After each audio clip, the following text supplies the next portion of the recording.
Cobb Democrats, let's get started. We only have 80 days until the election. No more time to waste. Let's take a seat. My name is Jessica Ziegler. I am just one of the volunteers who made tonight possible, an event coordinator, a volunteer with the Cobb Democrats. Let me be the first to welcome Leader Stacey Abrams to our event tonight. And all of our wonderful elected officials and candidates running for office. Thank you all for being here. So we're bigger tonight. I don't know if you all noticed, a lot bigger. Here in Cobb, we organize bigger, we vote bigger, and tonight we will party bigger before we knock all of the doors in a much bigger way than anybody else could for the next 80 days. So without any more talk, let's get into it. We have a lot to cover tonight. To get us started, I would like to welcome Dan Heydrich with the Cobb veterans to the stage.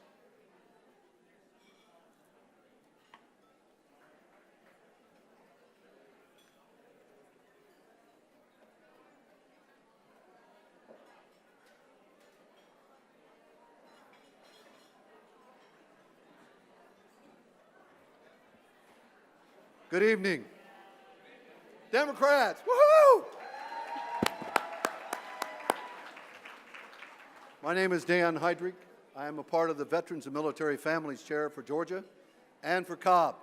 And I'm here to tell you, we're going to move these folks to victory for sure. Good job. Whoa. Whoa. I would like to say this as we get started. I need to bring in the color guard. As they come in, they're going to make their way here. We need to post the colors. Right? So.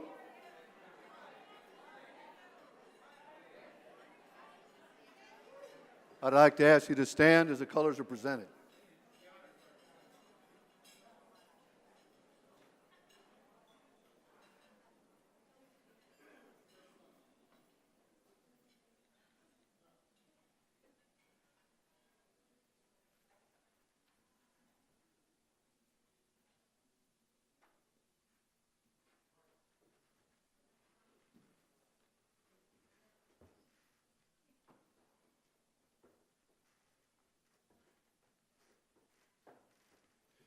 I'd ask you please join me in the Pledge of Allegiance.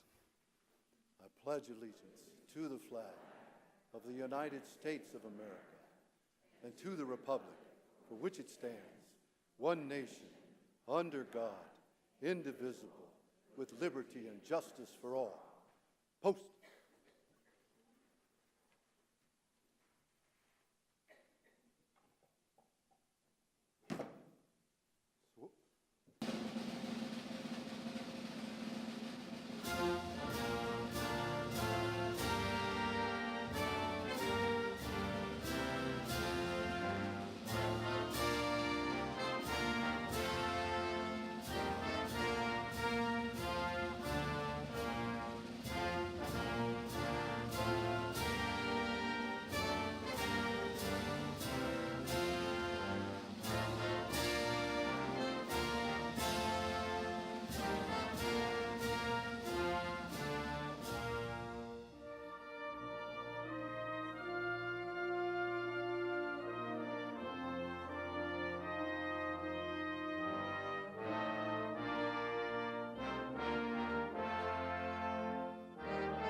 we go ahead and take your seats? Thank you.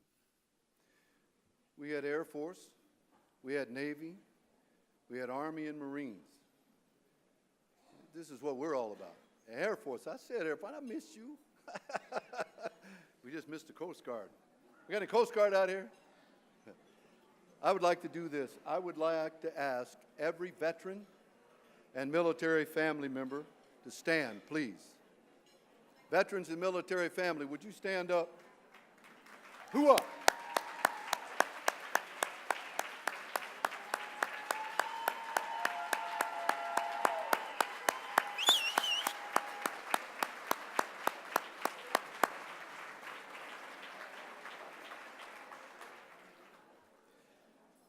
I don't know if y'all know it, but there's over 650,000 veterans in Georgia. Hooah!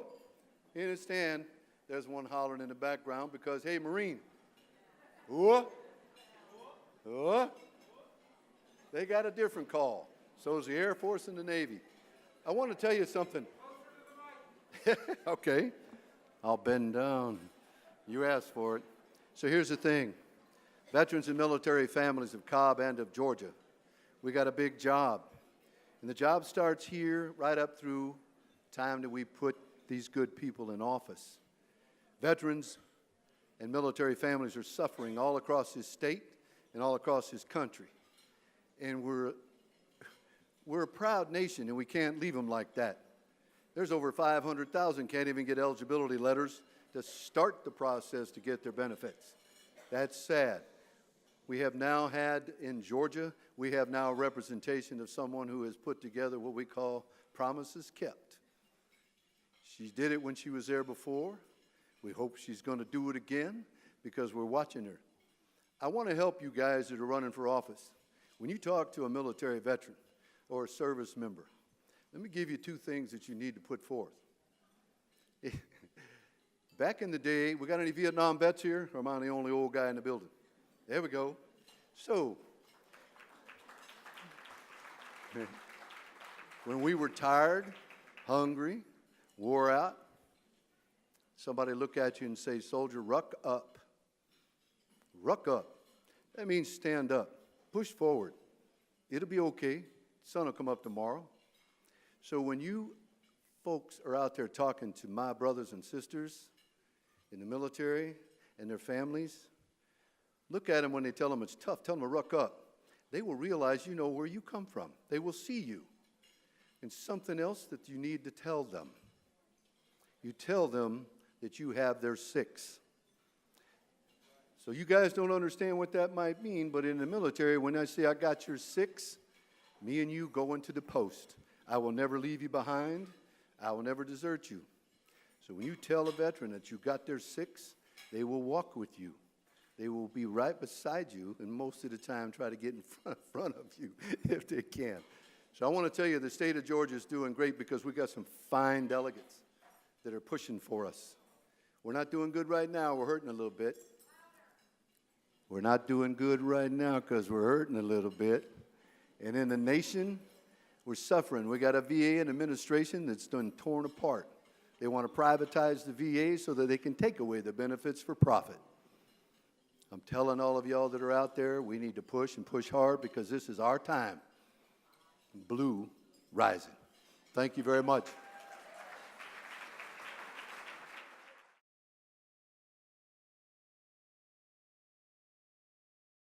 I'd like to introduce Rachel Pauley, president of the Young Dems in Cobb County, for a moment of inspiration.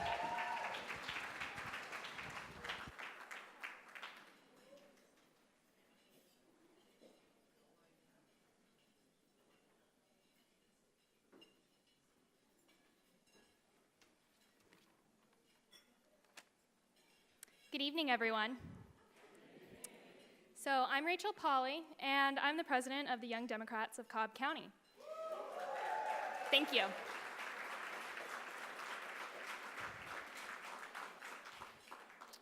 Tonight's theme, as you all know, is Infinite Shades of Blue. And look around. We're definitely living up to that tonight, aren't we? As you all know, we have a lot of work to do to make this state blue. To help us stay focused and continue progressing to a better Georgia, a bluer Georgia, I'd like to take a moment and reflect on how far we've come. So as we celebrate all the incredible candidates we have running tonight and the hope they bring to our future, I'd also like to celebrate the strides we've made since last year. Matt Southwell was the president of the Young Democrats of Cobb County last year. Essence Johnson was a grassroots activist. Chinita Allen, Sharice Davis, they were both public school teachers. Now they're all candidates we'll be electing to represent us this November.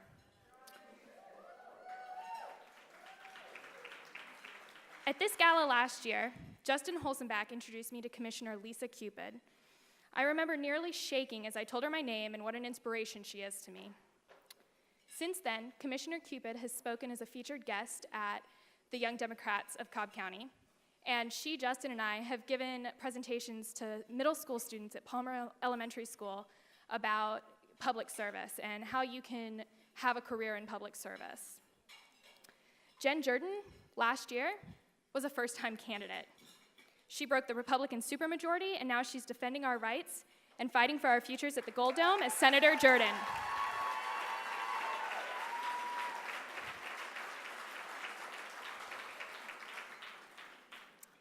Y'all, we've created such a special community. There are so many diverse and progressive Democrats here tonight. I'm inspired by each of you every single day. We have 80 days until the midterm elections. I hope you see how unique and truly inspirational this organization we've built together is. And instead of being driven by fear or frustration of what's happening on the national level, you're inspired by the possibility of what our future can be if we work together to make Cobb County and Georgia shine as a blue beacon of the South. So let's take tonight to celebrate how far we've come, and tomorrow, let's knock some doors.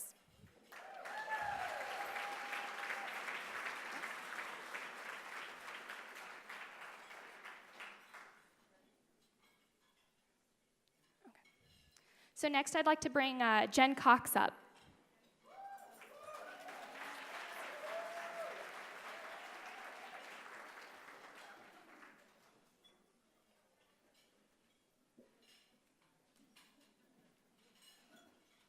Hello. Well, I am incredibly honored to be up here because I get to introduce the chair of the Cobb Democratic Party, Michael Owens. And the reason I'm so honored is he's not only been an incredible organizer and connector, and the reason we're all here, but he's also a great friend of mine.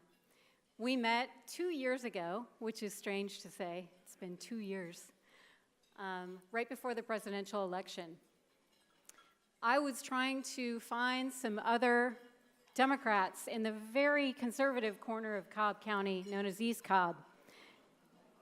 And I was holding a rally for Hillary, not to change anyone's mind, but to find others so that we could form a community and get activated. And I contacted Michael, thanks to Jackie Betatapor, who had introduced me. And I said, hey, I hear a lot about you, and I'd love for you to come to our rally. And he said, I've always said there was more red up in East Cobb, or I'm sorry, blue up in red East Cobb. We know there's red. That there's more blue in East Cobb than people say. And I said, excuse me, hell yeah, come see. 200 people showed up that day. And Michael was one of them, and that's when we met for the first time, and we hit it off. And I am incredibly proud to call him a colleague and a trusted confidant and a friend. And I'll tell you a funny story. So last year, I had the very good fortune of introducing the 6th district candidate from last year, none other than John Ossoff. And Michael said to me, yeah, I would definitely applaud for that. And that was the first time we all had a chance to get together, right? And really bring our energy to the forefront and figure out what we needed to do for 2018 and 2020. So Michael said, Jen, when you introduce John, keep it to 2 minutes. And I said, oh God, I don't know if I can. Can I have 2 minutes, 30 seconds? And he said, yeah, but to the second. I said, okay. So this year, when I learned I was introducing Michael, I said, "Don't worry, I'll keep it to 2 minutes." And he said, "Oh, no, you're fine." So I could go on and on about Michael. He's a tremendous leader. He's brought incredible energy.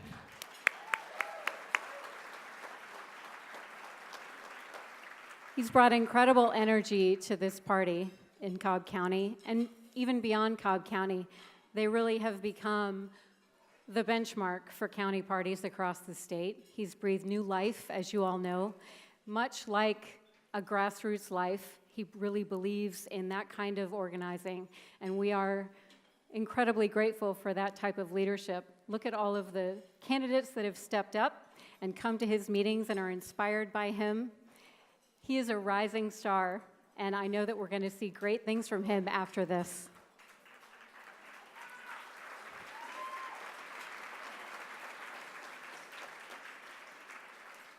So please join me in thanking Michael for all he has done for politics here locally and across the state, and I'm pretty sure he's going to do something at the federal level someday. Please join me in welcoming Dr. Michael Owens.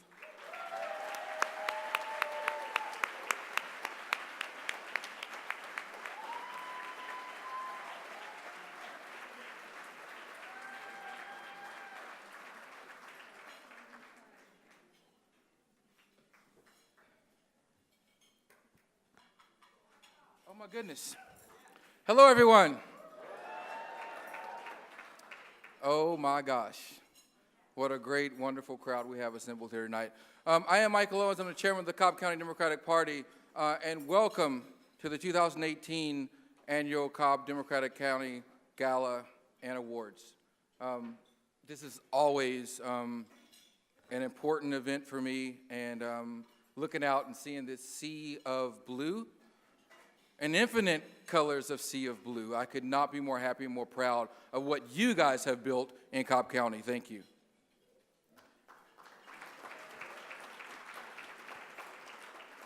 I would like to thank Jen. Thank you, Rachel. Thank you to my veterans. Where's the veterans table at? There you guys are. Thank you, guys. Thank you for being here. I do appreciate it. What we have built in Cobb County, oh my goodness, it has been a great effort.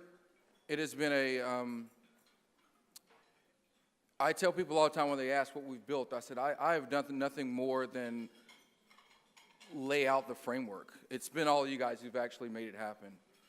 And when talking about the theme of the infinite shades of blue, we talk about this. If any of you guys that came to our Cobb County Democratic meetings are Donuts with Democrats, you know, yes, that has been, it has been amazing. Much like tonight, we have people not only from Cobb County, we have those from Fulton, from DeKalb, from Douglas, DeKalb, Paulding, Henry, anywhere else, Gwinnett, Cherokee. What we have built is not only within Cobb County. We have built a model for Cobb County, for county committees in which to grow, to build, where we merge the grassroots and the county party and the state party system to where it can be a stronger, more effective Democratic body as a whole. When I first took over as chair in 2016, there was an obvious rift. There was those who wore pantsuits, and there was those who wore grungy T-shirts that said Bernie on them. And people worried about how we could come together. The phrase was stronger together, right? What I have utilized is the fact of saying that we are all Democrats. There is no litmus test when it comes to being how different colors of shade of blue you are. From our most passionate shades of blue, from our deepest rural shades of blue, to our lighter, more Carolina blues, which is my favorite color blue, by the way. We are all Democratic blue. And we have to live that. We are at the vanguards of Democratic politics in this state. Cobb County is without a doubt a bellwether state, and when Cobb County turns blue, the rest of the state will follow, and that will put Stacey Abrams in the office for governor.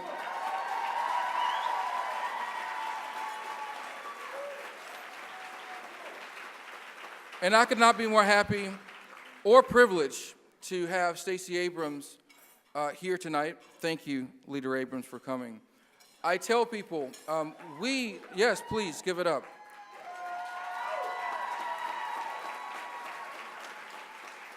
Rachel mentioned earlier the great candidates that we have, and I will speak very briefly on some of those great wins that we've had. Because after the election, the thought was that, oh, Cobb's doing good, but it won't last. We'll make a little noise, but it won't last. We'll put up some good candidates, but they won't win. Well, ladies and gentlemen, where's Jen Jordan at? Because I do believe she won.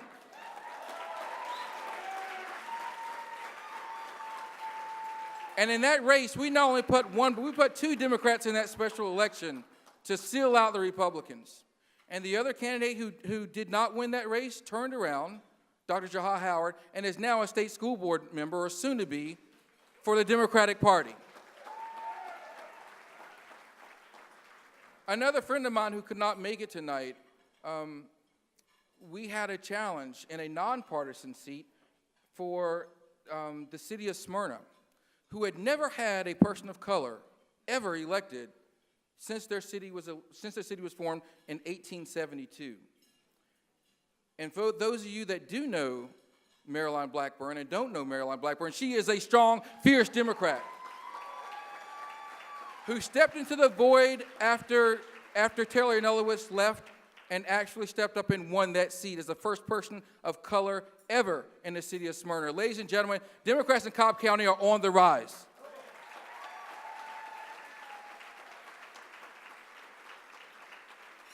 And before I turn this over, I want to take a moment to acknowledge just a couple of people that's in the room, and I will come back later with further acknowledgments. But I wanted to ensure that some people are acknowledged right off the bat, and our elected officials that are in the House tonight. I would like to start with State Representative David Wilkerson.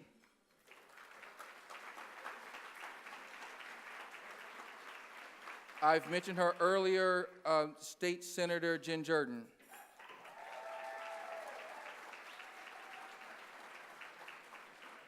State Representative Terry Anulowicz.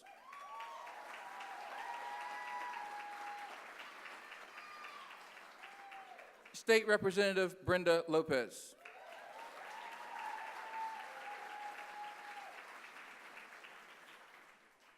And I think I've covered the room. And we'll go to of Cobb County. I'm going to stretch outside of that because I went to Brenda as a representative of Gwinnett County. So I'll now go to the city of Atlanta, where we have Amir Faroqui, who is a city councilman. And as I've told others, as much work as I've done here in the Cobb County Democratic Party, I realize that I stand on the shoulders of those who have come before me. So I want to recognize the fact that we do have a former Cobb County chairman in the House. Bill Wardroff, where are you at? There's Bill, former Cobb County chair. I would like to also acknowledge former state representative and former candidate for governor, Stacey Evans.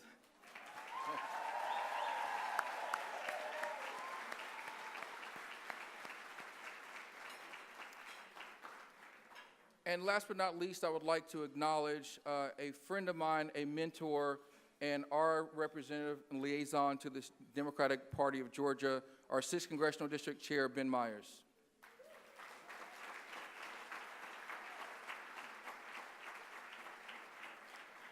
Ladies and gentlemen, you will hear from some fantastic candidates tonight, and none other more powerful, more dynamic, more inspiring than our candidate for governor, Stacey Abrams.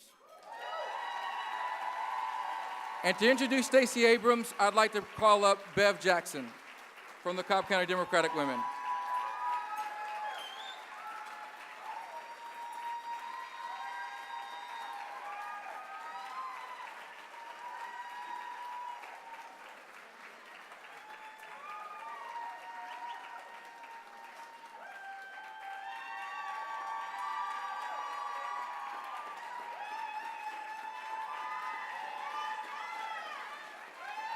goodness. Oh my goodness. Oh my goodness. Thank you. Thank you. Thank you. Thank you. Good evening, Democrats. It is a privilege and an honor tonight to introduce the Democratic nominee for Governor of Georgia, Stacey Abrams.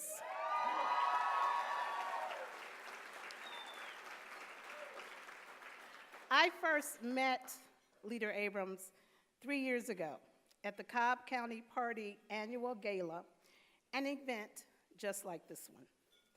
I met her, then I heard her speak. I was absolutely blown away. Who was this woman who spoke so powerfully about what it meant to be a Democrat? Who was this person who spoke so decisively about the work ahead for the Democratic Party? Who was this elected official who seemed so incredibly genuine, so refreshingly real? Many of you have heard her story.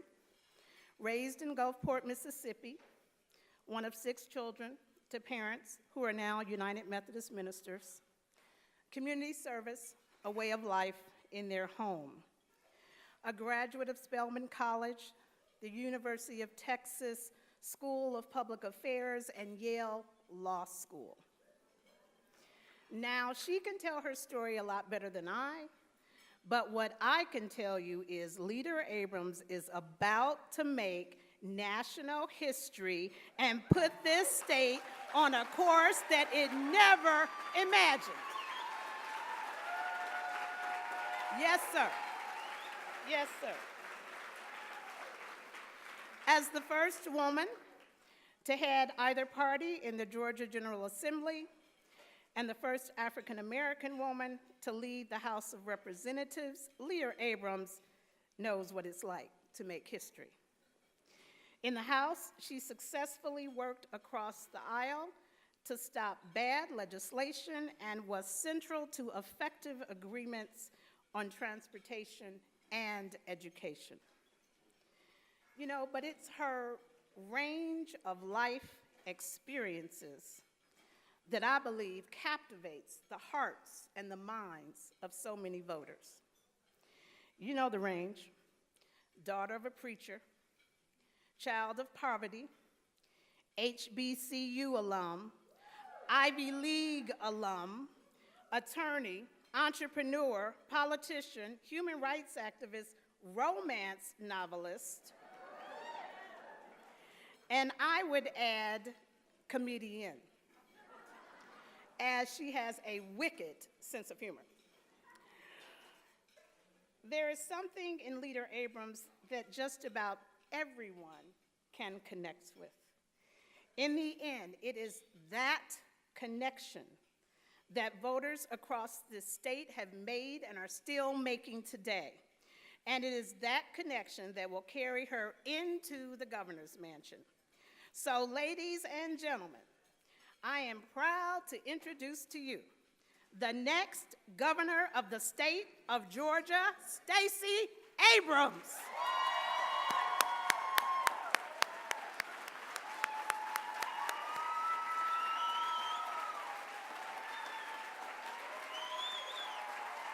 Girl, you know you're amazing. Thank you. Thank you. Thank you so much. Thank you.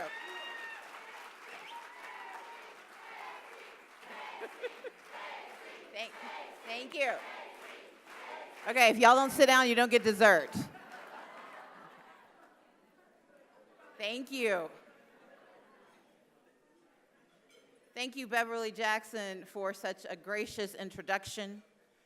But I need all of you to join me in extending one more round of thanks before we begin. Please join me in thanking the servers who are preparing and delivering our meals tonight.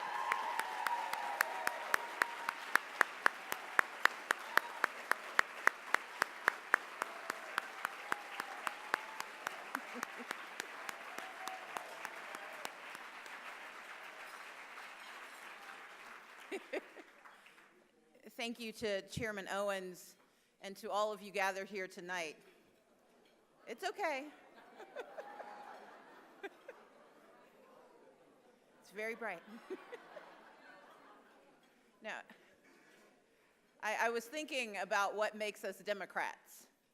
It's our impeccable taste in colors, but it's also the fact that it's Democrats who see everyone, especially when the lights are bright.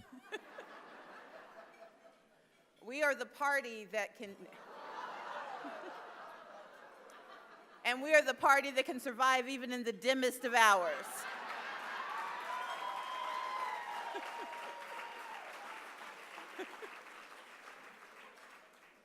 I was thinking about my mom. My parents are from Hattiesburg, Mississippi. My mother was one of 7 children. She barely finished elementary school. She dropped out in 3rd grade. And we used to go and visit my parents' family, my dad's family, and then we'd go visit my mom's family. We'd start out visiting my father's family, and then we would go across town to my mother's family. And on my mom's side of the city, that's where abject poverty lived. My dad liked to say he was from the wrong side of the tracks, but my mom was from the wrong side of the tracks. And we would go to visit my mom's side of the family, but before we went to see my grandmother or one of my mom's 6 brothers and sisters, we would stop at this tiny house, this shotgun shack. It had a front room and a back room and a bedroom. And we would walk up the sidewalk to go and knock on this door, my father and mother in front, the rest of us, my 5 brothers and sisters, we looked like make way for ducklings. And we would walk up to this door, and my dad would knock on the door, and this tiny woman would open the door. And we would walk in at single file, my father first, then my mom, then each of us would kiss her cheek, and she'd give us a piece of candy, and we'd go from the front room to the back room. And we would speculate about who this woman was. You see, we knew her name was Miss Gert, but we didn't know why we would go and visit her so frequently, why she was the stop we made on my mom's side of town before we saw my mom's actual family.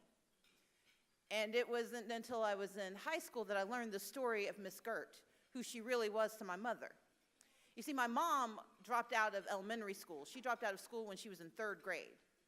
She dropped out because her family couldn't afford the school bus. Because back then, in the segregated school system, if you were on the wrong side of the community, you had to pay for the school bus to get you to school. And her family was so poor, they couldn't afford the school bus. Her 2 older sisters had already dropped out of school. Her younger siblings had yet to start. And so it seemed to her to be the natural order of things to just quit.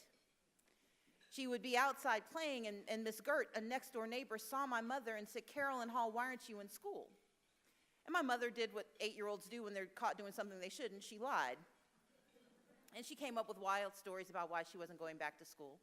But over time, Miss Gert realized that it was money, and so she hired my mom to clean up around the house, to hang the laundry, to do things so she could earn a little bit of money. And over time, my mom earned enough money to go back to school, but the problem then was that she'd missed so many days of school, she was going to be held back a grade, that she was going to be in a new school year. And at that point, she was fearful of the one thing that young women are terrified of at a certain age. It was that she'd be taller than all the boys in her class. But Miss Gert said, "Carolyn Hall, you're too smart." She said, "I know you're capable of going back to school. You need to not give up." And so my mom screwed her courage up, and she took herself back to school. She got on that school bus, able to finally afford it. And she went back to that elementary school, and she went to the principal's office to be assigned back to the 3rd grade. Only in her folder, there was a note from her 3rd grade teacher. And it said, "If Carolyn Hall ever comes back to school, move her on to the next grade. She's smart enough." That act of grace from that public school teacher, that act of mercy from that next-door neighbor who had barely more than my mom had, led my mother not only to finish the 4th grade, she graduated as valedictorian of her high school.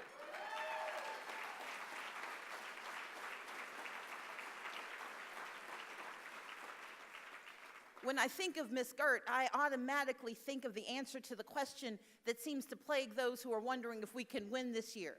A question of who are Democrats? What do we believe? Do we have a message? And my answer is very clear.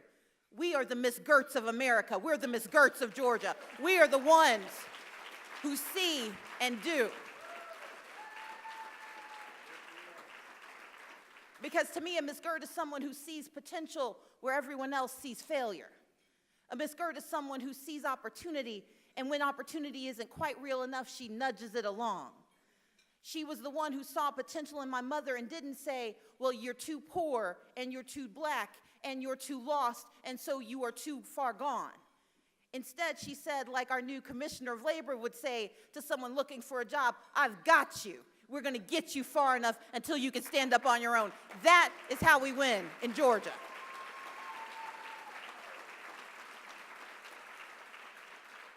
My mother had a promise inside, a promise that needed to be told, but it took a public school teacher who said to her that even though you haven't done as much as we told you you could, I know you can do more. And she made a way out of no way for a young girl who didn't have anyone who believed in her. That is why we're Democrats, because we believe in the public education system in the state of Georgia. That is who we are. And that is why in November we're going to elect a school superintendent who actually defends public schools against private school vouchers and takes our money back and puts it back in our classrooms. That is who we are. And we're the party who looks around and understands that health care is a right and not a privilege, who says that you shouldn't have to work to live in America, and that work requirements are not the conversation we should be having. We should be talking about the 8 rural hospitals that have shut down. We should be talking about the 500,000 Georgians who are on the edge of destitution. We should be talking about the need for a mental health system and a substance abuse system that can empty our jails and fill our communities.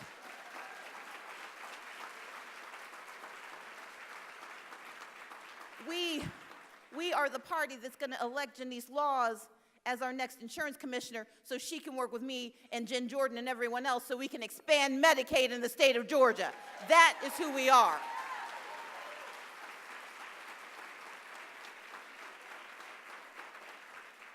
And we're the party that has an ag commissioner candidate, Fred Swan. Fred Swan, who's going to tell truth to power and say that having tariffs in our state are terrible for our agriculture, and he will speak up and not stay silent when our agriculture and our farmers are under attack. That is who we are.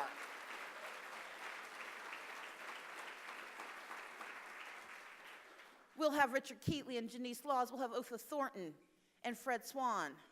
But we're also going to have Charlie Bailey, who decides to stand up and actually fight against the terrible laws that are being passed and imposed upon us. We're going to have an attorney general who actually serves the citizens of Georgia. That is what we're going to do. And we're going to elect a Secretary of State who does not see the architecture of voter suppression as his ambition in life.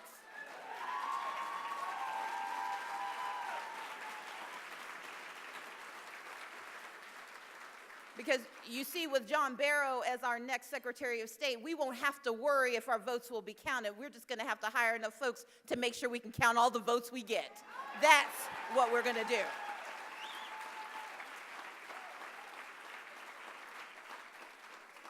We've got a lot of work to do. You know, we've got this opportunity in the state of Georgia for advanced energy, for hydro and wind and solar. And for the first time in a generation, we're going to elect 2 women to the PSC who are guaranteeing that renewable energy is part of our portfolio. We're going to elect Dawn, and we're going to elect Lindy, and we're going to change the composition of the PSC. But we're not going to do it alone, because we're going to have someone sitting right across the hall from me. Her name is Sarah Riggs Amico, and she's going to be the next lieutenant governor of the state of Georgia.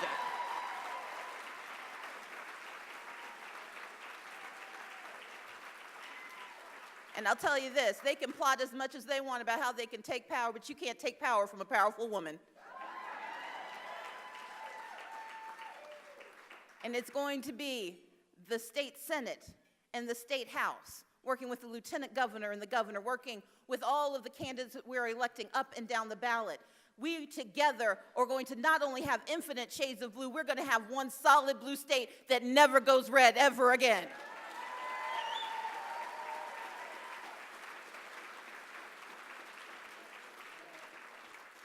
But you see, we've got a little bit of work to do in the next 80 days. A little bit of work. Because in 31 days, absentee ballots start arriving in mailboxes. 31. And in 58 days, Brenda Lopez, early voting starts in the state of Georgia. And in 80 days, we will change our state forever.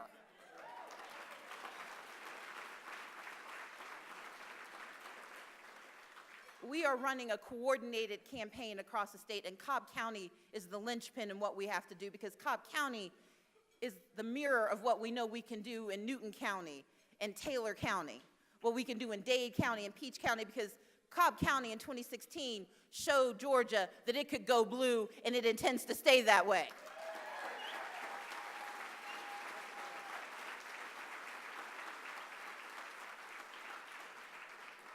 But we know Cobb County didn't turn blue out of happenstance. It was folks like you who knocked on doors, who made phone calls, who sent text messages and postcards, and who bothered their friends until their friends voted simply to make them shut up. I'm talking to the indivisible women. Because we know that if we lift up our voices and we explain our choices, that we can change our destinies. I am often quoted as saying something that I know to be true to my core. Georgia is not a red state. We are blue and confused. But that confusion ends on November 6th. Because we've got more than 1.5 million Georgians who simply want us to tell them we see them. That like a Lucy McBath, that we value them.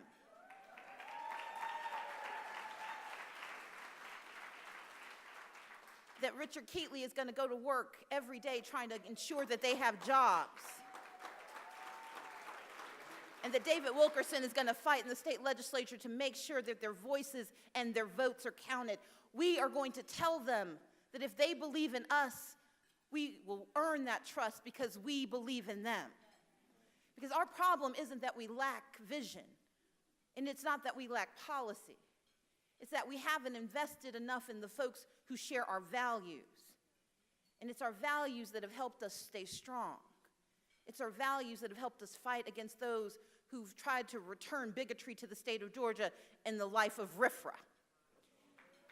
It is our values that help us fight back every time they try to demonize the undocumented in the state of Georgia. It is our values that refuse to allow us to remain silent when they say that Muslims aren't a part of our fabric of our communities. And it's our values that say that you can believe in the Second Amendment and believe in gun safety. That's who we are. It's our values that say that if you believe in being the best place to do business, Ben Myers, that we can also be the best place to work in America because we believe in our workers, Kenny Mullins. That is who we are. We are a state capable of greatness, and we can see it out of the corner of our eyes. But the problem is, if we aren't looking low and looking high, if we're not lifting up and reaching out, then we are not doing our jobs. But in the next 31 days, in the next 58 days, in the next 80 days, we can show America who we are and what we've got. And what we've got is the answer. Because if we can turn a deep South state the brightest color of blue, there is nothing that can stop us going forward ever again in America. That is who we are.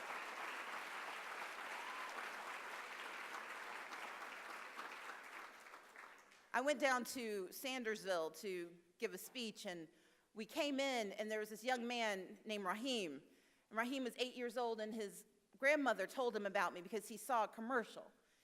And he said, he came up to me when we showed up at the event, and he grabbed my hand, and he said, "My grandmother told me you were real, but I didn't believe her because I saw you on TV." And I said, "Yes, I'm real." And he says, "Nobody ever comes here. Nobody thinks about us." And I looked at him and I said, "Well, what do you want them to know?" And he said, "I want them to know that we're ready." And Raheem took my hand and he carried me to the stage and he almost gave my speech for me. And I'm just very grateful that Raheem is too short to reach the microphone, otherwise he might be running for governor.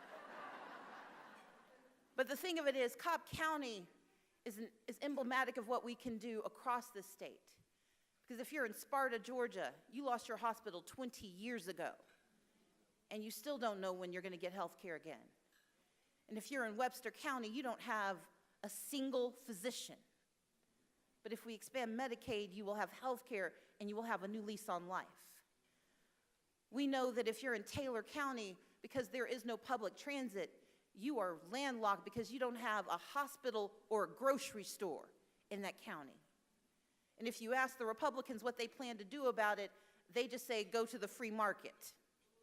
Well, the free market hadn't solved that problem in 20 years, so I think it's about time for a Democrat to take charge.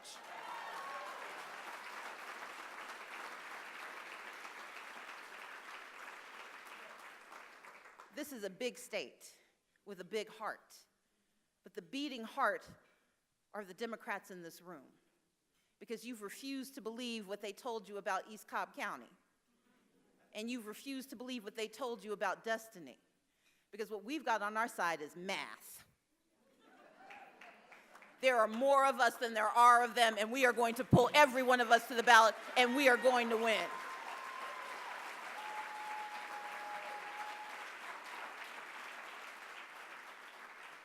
Because you see, Stacey and Evans, she and I were on the ballot together. They have 5 folks on their side. They only beat us by 52,000 votes. And if we can come within 52,000 votes in a primary, imagine what we're going to do to them in the general. We are going to turn out. Because of the groundwork that Stacey laid, because of the groundwork that I laid, because of the groundwork laid by folks up and down the ballot, we've got 1.5 million Georgians waiting for us to call them up and say, now is your time, and this is your voice, and we count on your vote, and we can win together. Because math is going to win us this election, not vitriol, not negative ads, and not lies. What will win us this election on November 6th, what will carry us to victory, is the truth. And here's the truth. We are right, we are ready, and this election is ours. Help us get there. Thank you so much.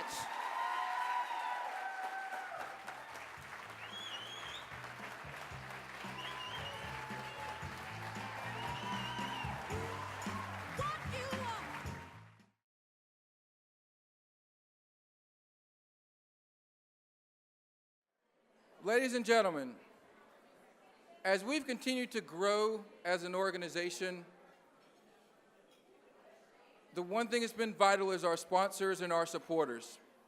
I've said many times at many of our meetings, everything that we do, everything that you see is because we, us, all of us has sponsored that. Unbeknownst to many people, we do not get any money from the DNC. I know, surprise, surprise. You guys all get those emails, ask you to chip in $10, $5, and you probably do it, and I'm not going to tell you not to, but what I will tell you is that we do not get any of that money. That's the truth. Even to the state party, when it comes to the state party, and I know we have other state committee members here, we also have other, I don't know if I mentioned him earlier, but Tony Woods, Chairman of the Douglas County Dems. Thank you for being here this evening, sir.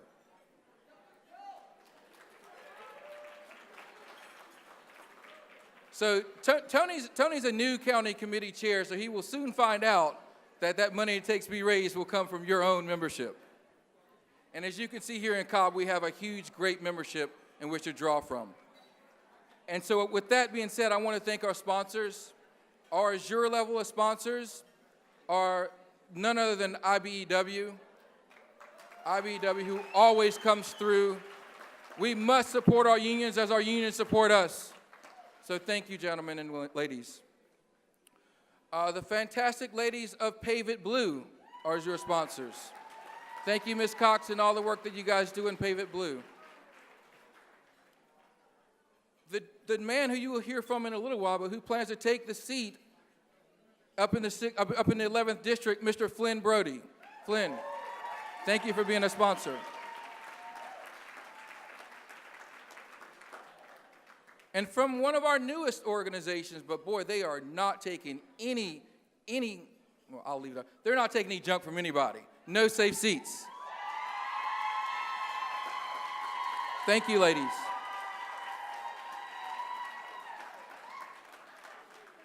At our Indigo level, we have another candidate running for state senate.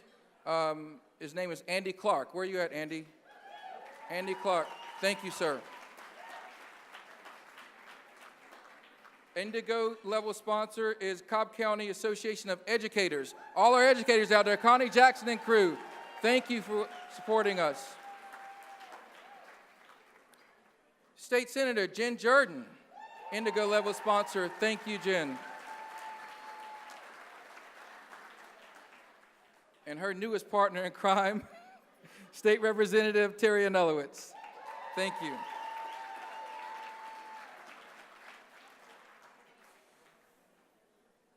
And then I'd like to announce our royal level sponsors. Where are the ladies of Limerick at? Thank you, ladies. Thank you all. As my friend Beard Myers likes to say, it takes coal to run a train, but it takes money to run a campaign. So thank you all sponsors who have stepped up to help support tonight, and the ongoing sponsors who do as well. I'd like to take this privilege this time to ask all of our Governor's Club members and Chairman's Club members, please stand. Our Chairman Club members and Governor's Club members are part of our Democratic Committee who go the extra mile with our fundraising efforts as well, so I would like to acknowledge them. Now, I'd be remiss if I went any further without acknowledging people that help me and help all of us do the work that we do, and that's our executive board. I serve as chair, but by no means do I do this work alone. Our first vice chair is Jacqueline Bettidapour.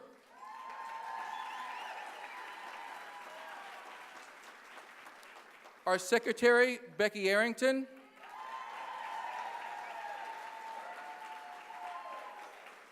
Our second vice chair, Reverend Coakley Pendergrass.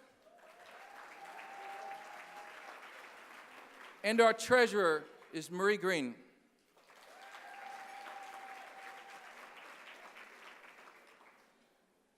Now, I'm going to take a point of executive privilege right here to acknowledge, honor, and thank someone else who isn't on this list.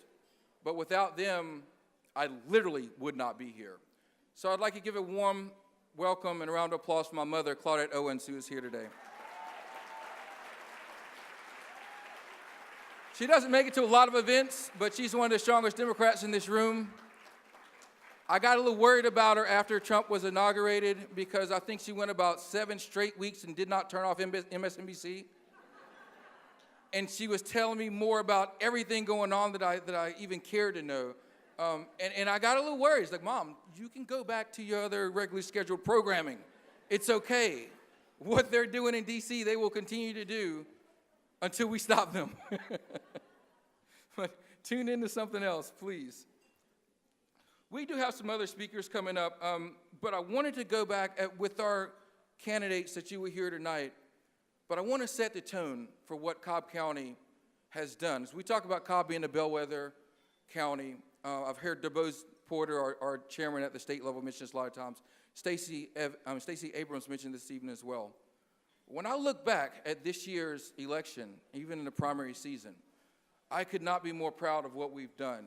With the candidates that stepped up to qualify on that qualifying week meant a lot to me and people all around this county. So not only those that went on to win, but we had over 70, or actually I think we had 70 candidates, 71 candidates that we had on Cobb County ballots, which was an enormous number, enormous. we had an unprecedented number of 31 women running for office. 31, which led the state, by the way. No other county had as many women running as we did. Truly unprecedented. And I looked at our contribution of what we did across the state and at a state level. We had Doug Stoner, a former city council member from Smyrna, and also former state senator, who was a PSC candidate. We had not one, but 2 candidates for lieutenant governor that was from Cobb County. And obviously, we had our own former chair of the Minority House Caucus, Stacey Evans, running for governor. Cobb County was well represented, not only in this county, but as far as statewide elections go as well. So I want to say thank you to all of the candidates that stood up to qualify across this county to run for office. Thank you.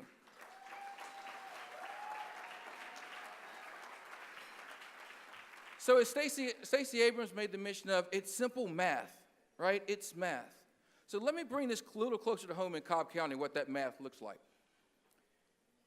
In 2014, the difference between elections, let me just do that. Let me say it this way.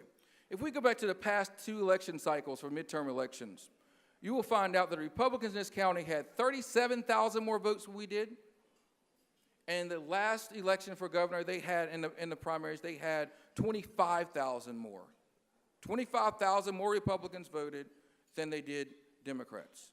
In this past election, there were only 251 more votes that separated us two. Ladies and gentlemen, we are knocking on that door. And as we continue to put more Democrats in office at every level of government, that is where you will see the difference being made. So this evening, we will hear from some dynamic, great candidates. And I will say again, as Stacey Abrams said, what is going to make this difference is our shoe leather. Us getting out there, talking to voters, knocking on doors, making those phone calls. But we are not in this alone with the Cobb County Democratic Committee. I like to look at us as the tip of the spear, as those people who are involved and engaged, and as many of you around here tonight has been engaged not only years, but decades. And I thank you for your commitment and your service to the Cobb County Democratic Committee. But boy, oh boy, this is a new day and age. And we not only have Democrats within the Cobb Democratic Party that's assisting in this journey, we have other groups as well that have stepped up. I mentioned some of them earlier, but I'll quickly say Indivisible 11th is with us here. Groups like Indivisible 11th, Indivisible 6th, groups like Pave It Blue, groups like No Safe Seats, organizations like the Cobb County Democratic Women, organizations like the Young Democrats of Cobb County. These are organizations that are tied with us, who will go out and knock on these doors, who will talk to our neighbors, who will help secure our victory in November. Thank you, everyone. At this point in time, I'm going to introduce a member of the Indivisible 11th, someone who has been a dynamic leader, someone who has taken the challenge almost single-handedly to replace Congressman Barry Loudermilk into his own personal journey. Ladies and gentlemen, I'm talking about Casey Sharp. Casey, come on up.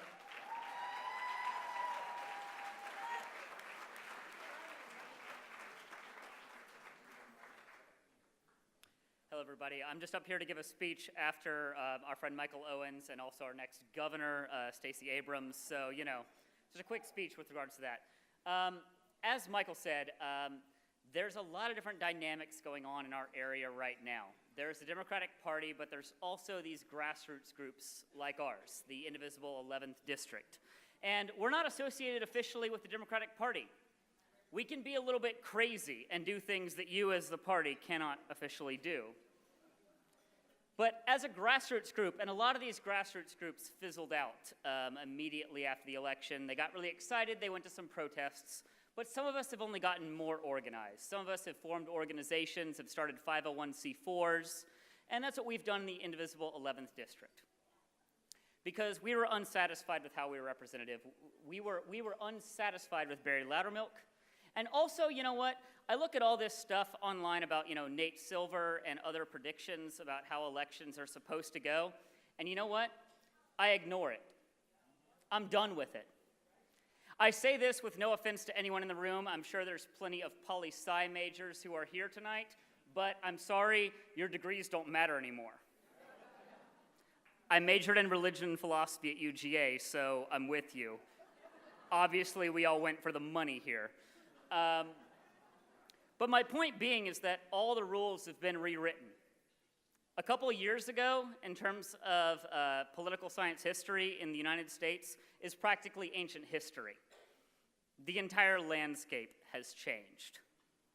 So looking at that, here in the 11th District, which includes parts of Cobb and then also Bartow and Cherokee, I have people here in Cobb who, are close to where we are here at the Braves Stadium, the Cobb Braves, go Braves, who, we're a little bit detached from, say, Bartow and Cherokee, but we have progressives, we have Democrats, we have liberals, we have moderate liberals in places like Cartersville, in the heart of Bartow and Cherokee County, and they are hungry for a candidate that is ready to represent them.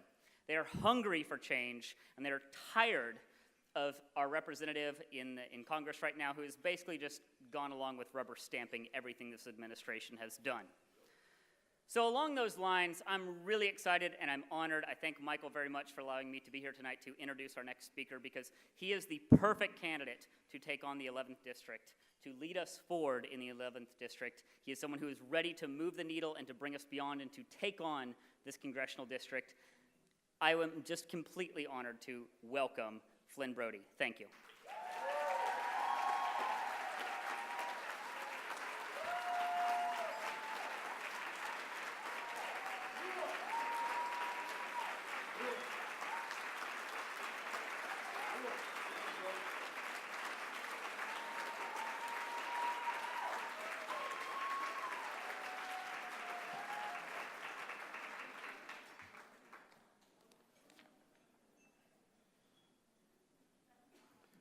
Good evening, Democrats. Casey, thank you for introducing me. The first group I actually spoke to after declaring my candidacy was Indivisible 11. Before I get started, I want to thank Michael, Becky, Jackie, and Jessica for putting on this event. This is fabulous. This is awesome. Everything is real good. The food is excellent. The staff is excellent. Everybody looks gorgeous tonight. I'd like to thank God for placing me here and guiding and directing my path. I pray every day that my every step, my every action will be within His will for my life. I have to give a special thank you to my wife. She's over there. She is definitely my best friend, my lover, and my biggest fan. And every day,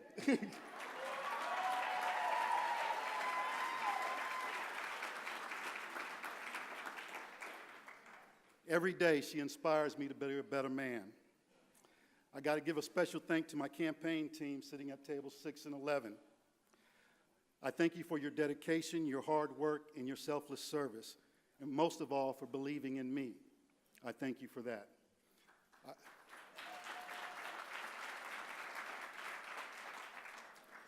I would be remiss if I didn't say this because my campaign manager tells me all the time, we need funds. We need money.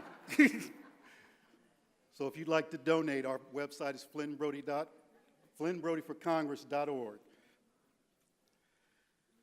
I don't want to talk about issues tonight or policies. You can read my palm cards outside the door. You can look at my website or visit my Facebook page. The one thing all those things can't tell you, though, is what's in my heart.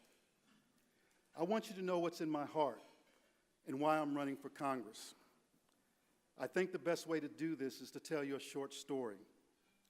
I want to take you back to the summer of 2003. My 8-year-old daughter, my 7-year-old nephew, and my 5-year-old niece are with me. I'm on leave for 30 days. During this time of my life, I literally got to see my daughter for 30 days a year. We're at a park in Birmingham, Alabama. The park has a nice lake. The lake has those poles, you know what I'm talking about, that show you how deep the water is. Well, the kids, they all go out into the water because they love to swim and play. As the water gets a little deeper, my nephew and my niece, they stop when it gets about waist high. My daughter continues to go out. And at one point in time, my nephew says to my daughter, "Aren't you afraid?" And my daughter, without hesitation, she says, "No, my daddy will come get me."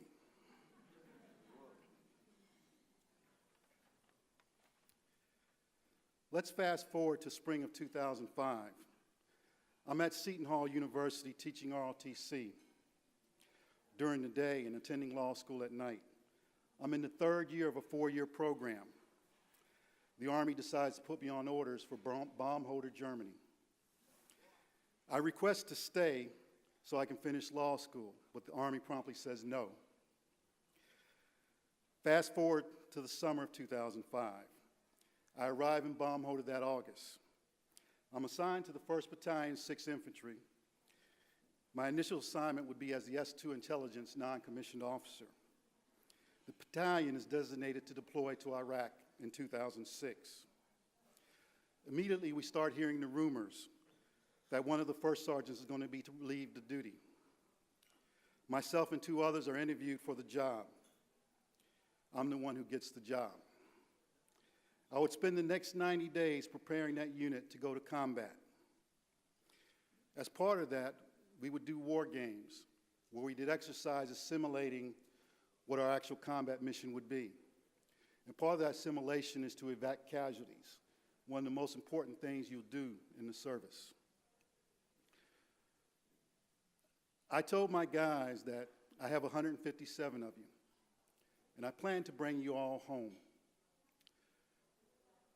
When you fall, no matter what time, where at, or what the danger that may happen to be there, I will come get you.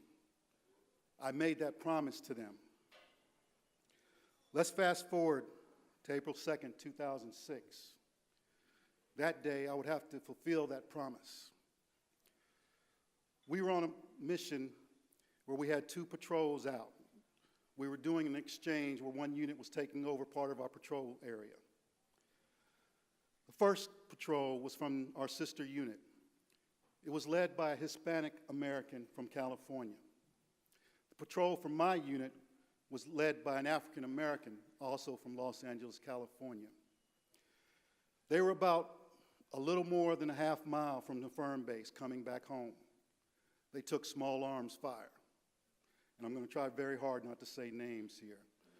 A young private took a round to the base of his skull. He fell down, bleeding profusely. The man that ran to his aid was one of our medics. He was a Haitian immigrant who had joined the military so he could become a U.S. citizen.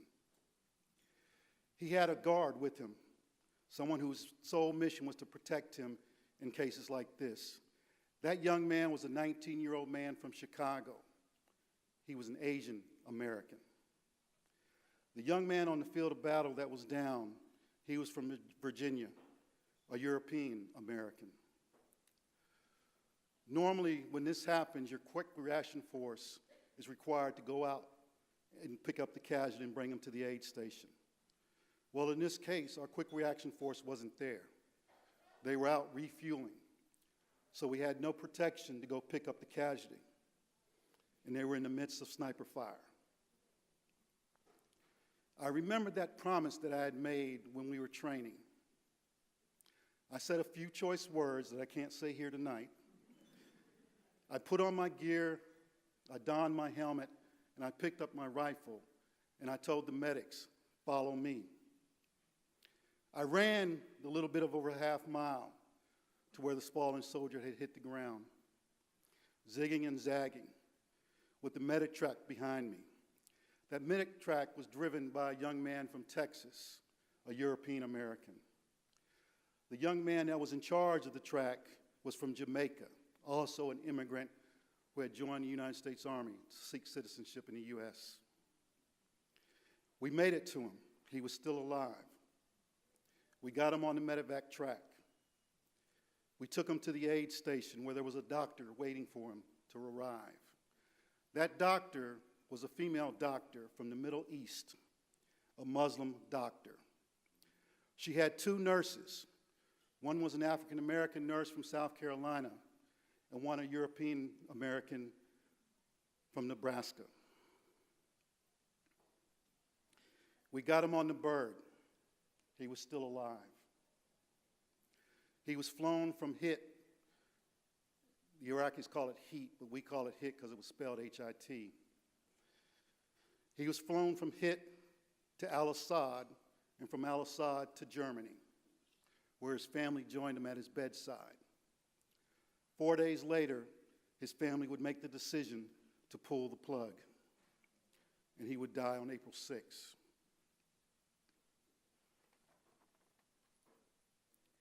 I would ask that you would please indulge me just for a minute. I'm going to ask particular groups to stand, and I wish you would remain standing. As I promise, I won't keep you standing for long. If you are of Native American heritage, would you please stand? If you are European heritage, would you please stand?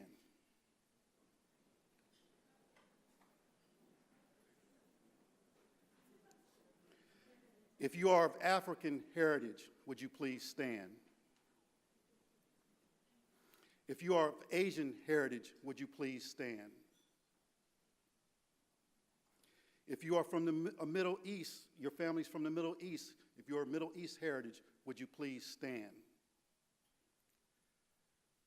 If you are an American, would you please stand?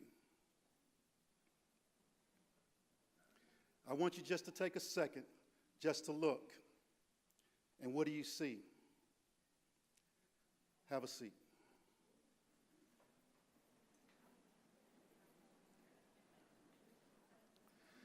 Just like the story I just told, this room, you in this room, are what democracy looks like. I stole that from somebody's shirt.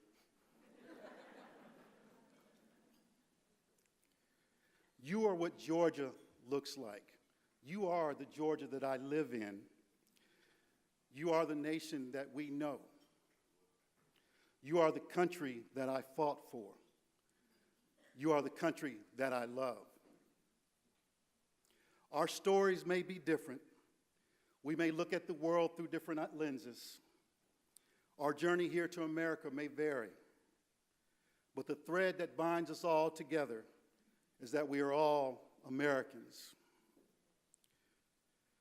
Diversity is what makes America, America.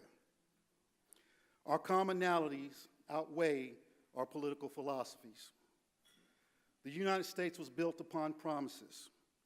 Those promises are found in our founding documents. That all men are created equal. That they are endowed by their Creator with certain unalienable rights. That among these are life, liberty, and the pursuit of happiness. And might we add justice and equality.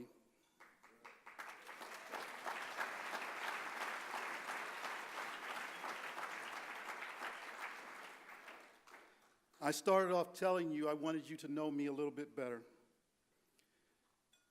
I love this country. I love the ideas upon which it was founded. I love the promises and guarantees found in our founding documents. And just as our nation has made promises to those that I love, whether you be my wife, my daughter, my soldiers, or all of you sitting in this room today, I will work tirelessly to fulfill each and every promise that this nation has guaranteed us. And I will demand the same of all those that we have chosen to lead us. As long as this administration befriends our enemies and turns away our friends, as long as the media is vilified and declared the enemy of our nation, as long as football players are denounced for their silent protests,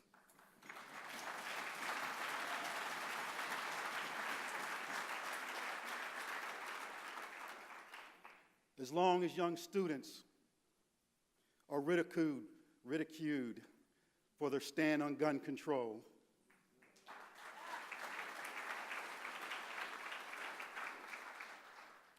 as long as our LGBTQ community has to march for their rights.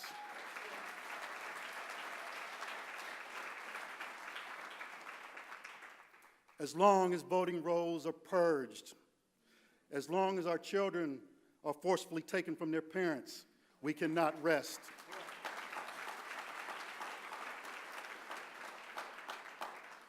I am reminded of the immortal words of Martin Luther King, Dr. King. He said, "Somewhere I read of the freedom of assembly. Somewhere I read of the freedom of speech.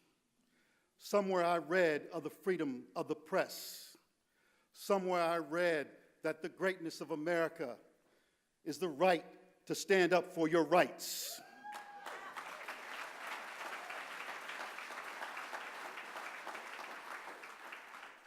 Together, we will stand. We will make America the nation our forefathers envisioned it to be. We will be the standard bearer for morals, ethics, justice, equality, honor, service, and freedom. November 6th, we must get out and vote. Who we are as a nation, where we stand among our peers, will be determined that day. On November 6th, we will unleash the blue tsunami.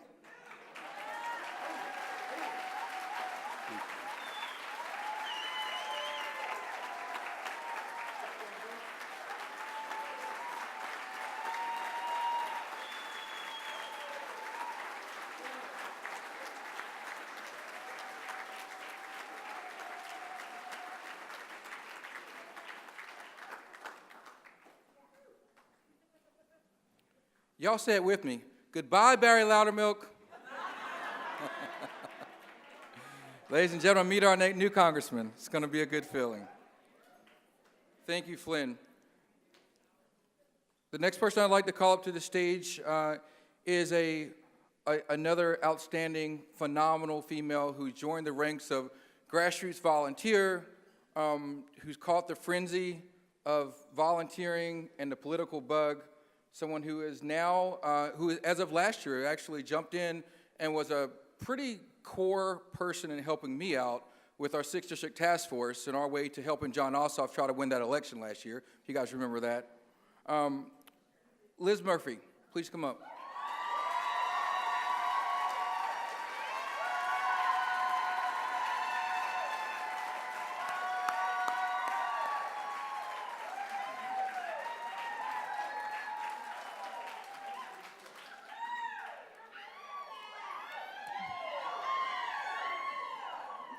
Good evening, Cobb Democrats.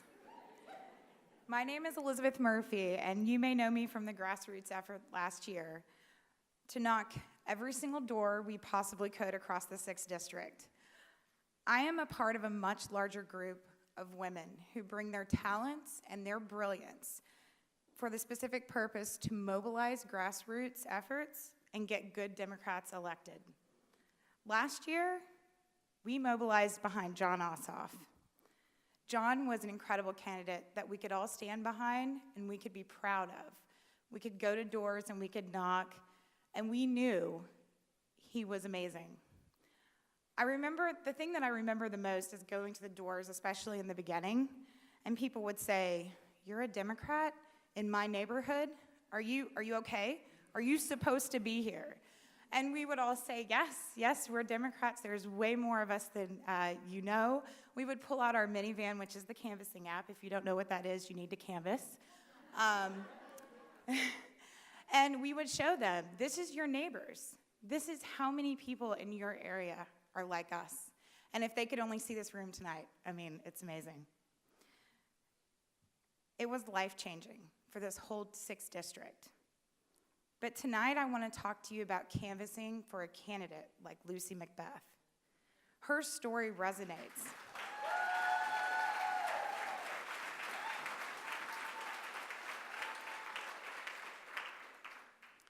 The amazing thing about Lucy Macbeth is her story resonates across so many of the political lines we've drawn. It's both tragic and beautiful. And whether you're talking to the 85-year-old woman that lives in the heart of Indian Hills, or you're talking to the 19-year-old young man who lives in the apartment complex in Marietta, the reaction is the same. You begin to tell them Lucy's story about how she lost her only son to an act of senseless gun violence. You begin to tell them about how she, as a single mother, she was able to navigate our broken healthcare system and endure 2 bouts of breast cancer. You tell them how she rose up from these adversities and didn't give up. She became a fighter. And sometimes you see the tears in their eyes. Sometimes you see the shocked expression on their face and they say, "This person is in my district? Yes, she's running in your district." People have an emotional reaction. You share this emotional connection. It's amazing. And I'll tell you something tonight that I tell every single voter that I canvass. Lucy has been out there working and fighting and lobbying our members of Congress. I guess you could say she was resisting before it was cool. She's worked over the past 5 years to make our communities safer and to fix our broken healthcare system.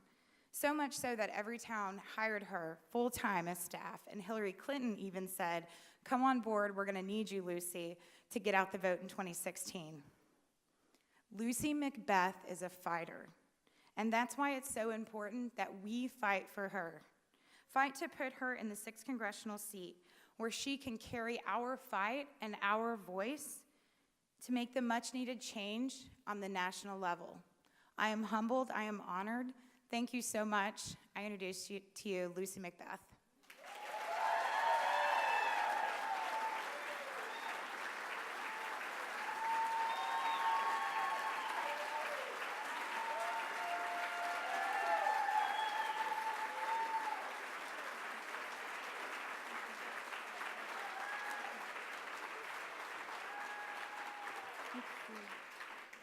Good evening, Cobb Democrats. And you look so beautiful in your infinite shades of blue. I'm so excited to be here with you tonight. Definitely a little nervous because this is the first time I've ever really spoken before all of Cobb Democrats. I speak to people all over the world, but I'm a little nervous to speak before you tonight, but very, very humbled. First, I want to say thank you to Cobb County Democratic Party. Thank you so much, Chairman Michael Owens. Where is he? Right there. Oh my gosh. Thank you for all that you've done to energize and to support our county and to support just all the amazing work that's been done around here in Cobb County. And Liz Snow Murphy, thank you for being an invaluable part of my team, and thank you to all of the organizations that stand with me and knock on doors for me and make phone calls, and everything that you do is greatly, greatly appreciated, and it does not go unnoticed. And most importantly, I want to say thank you to all of the phenomenal candidates that are running up and down the ballot. You rock.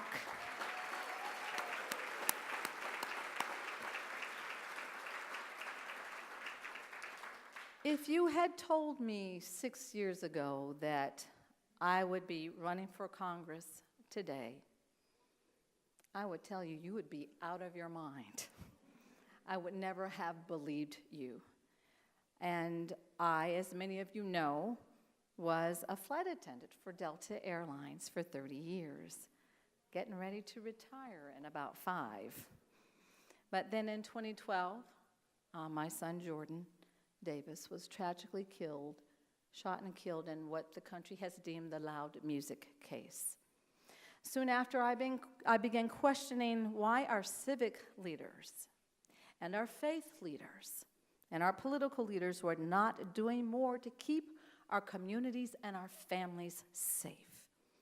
And as I was learning to live in my new sense of a new normal without my child, I challenged myself to turn my deep grief and pain and most certainly anger into something that would affect my community and the people that I live among every day. I decided to turn my pain into action. I turned my pain into action through advocacy and demanding common sense gun laws in the nation.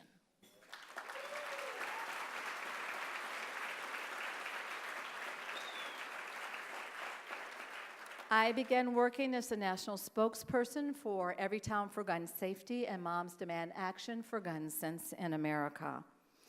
I spent time walking the halls of Congress, many, many hours, many days, many weeks, many months, walking the halls of Congress, talking to our federal legislators, talking to our state legislators and local legislators about how badly we needed to change our country's dangerous gun laws. And after many, many meetings with our legislators, I began to notice a pattern. I would sit across the table from each and every one of them, and they would say to me, "Oh, Mrs. McBath, we're so sorry for your loss. We're so sorry for your pain. We offer you our deepest condolences. But what we hate to tell you is that the politics just are not there yet." I can assure you, hearing these words over and over again was almost as devastating to me as the night that I received the phone call that my only son had been murdered. As a mother who's lost her only son, I can tell you that there are few forces more powerful than a grieving mother. And nothing is more important to me than standing up and fighting for the legacy of my child by making sure that not any one of you in this room, in our community, or in the state ever has to suffer the way that I have.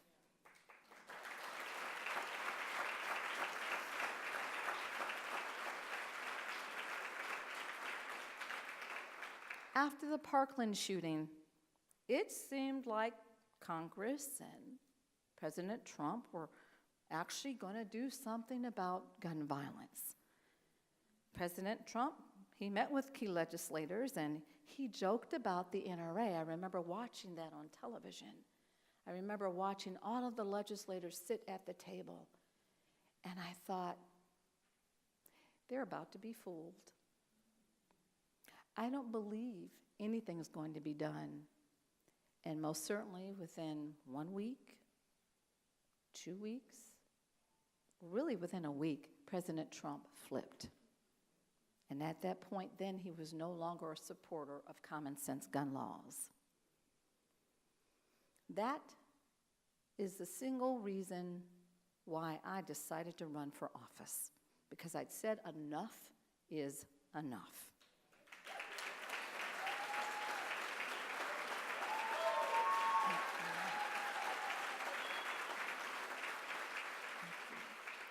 From parks to our places of worship to schools, our children must be safe from gun violence.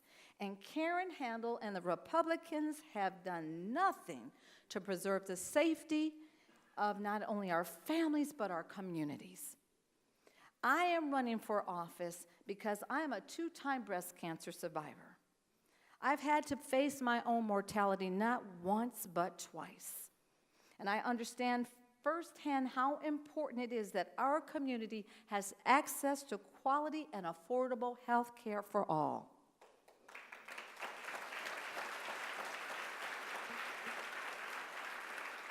I am running because the Trump-handled tax scam, as I call it, is bad for business and bad for middle-class families. I raised a child while working at Delta Airlines as a flight attendant. And so I know how important it is that our economy creates a strong middle class. The Trump-handled tax scam adds $2 trillion to our national debt. And that is debt that our children and our grandchildren are definitely going to be responsible for. I am running to be your next Congresswoman because I have lived the very concerns shared by voters in this district. After losing my son to gun violence, I know the reforms that we must take to keep our children and our community safe. After beating breast cancer twice, I know how important it is that women have access to affordable health care. And raising my son while working as a flight attendant for Delta, I know how important it is that we have an economy that keeps our middle class and our families strong.